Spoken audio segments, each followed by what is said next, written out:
പ്രാദേശിക വാർത്തകളിലേക്ക് സ്വാഗതം. പ്രധാന വാർത്തകൾ. SNDP കോമ്പാര ശാഖ വാർഷിക പൊതുയോഗം നടന്നു. പെൻഷൻകാരുടെ കൺവെൻഷൻ നടന്നു. തൃശൂർ ജില്ലാ ചെസ് ടൂർണമെന്റ് ഇരിങ്ങാലക്കുടയിൽ നടന്നു. വാർത്തകൾ വിശദമായി. SNDP മൂന്നര യൂണിയന്റെ കോമ്പാര ശാഖ യോഗത്തിന്റെ 34ാം വാർഷിക പൊതുയോഗം നടന്നു. SNDP മൂന്നര യൂണിയൻ പ്രസിഡന്റ് KK ബിനു വാർഷികാഘോഷം ഉദ്ഘാടനം ചെയ്തു. കോമ്പാര ശാഖ പ്രസിഡന്റ് പരമേശ്വരൻ കോട്ടപ്പുറം അധ്യക്ഷത വഹിച്ചു. PK പ്രസിഡന്റ് മുഖ്യപ്രഭാഷണം നടത്തി.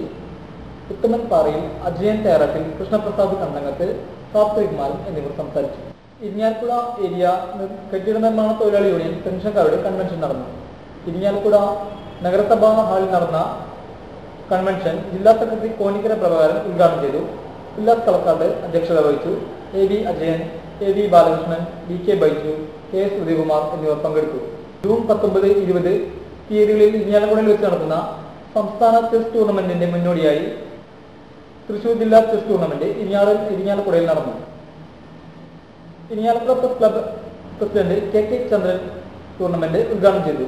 Catholic centre administrator father Sebastian Ambukshan അധ്യക്ഷത വഹിച്ചു. Chess academy chairman Jose J Chithrappally, coordinator Peter Joseph, Johnson Pallippattu എന്നിവർ സംസാരിച്ചു. വാർത്തകൾ കഴിഞ്ഞു. നമസ്കാരം.